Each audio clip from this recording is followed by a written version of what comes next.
Magandang araw sa lahat. Ngayon po, ay ipapaliwanag ko ang aming simple ngunit makabuluhang website na pinamagatang Histosite Quiz.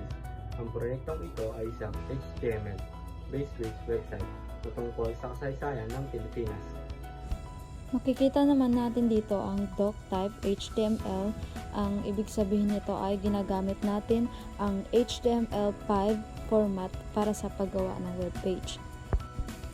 Ang ibig sabihin naman nito ay English ang gagamitin nating wika sa paggawa ng web page. Sa loob naman ng HTML may dalawang pangunahing bahagi, ang head at ang body. Bahagi ng head section, nandito ang title at ang link. Link ay connection patungo sa CSS na nagbibigay ng disenyo o style ng ating web page. Body section, nagsisimula sa header na nagsisilbing title area or navigation bar.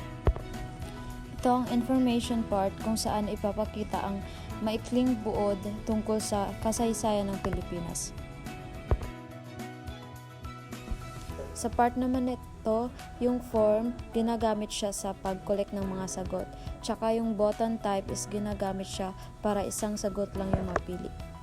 Sa part naman na ito, nakalagay yung JavaScript file na magpo-process ng sagot at magko-compute ng score. Ito naman yung part na nagde-design at style tayo gamit yung CSS.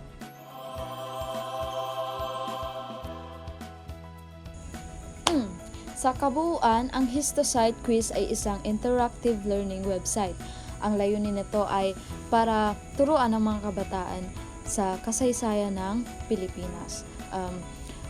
Mula sa simpleng online quiz, gaya nga nitong ginagawa namin, pinagsama-samang HTML para sa structure, CSS para sa design and style, and then JavaScript para sa functionality.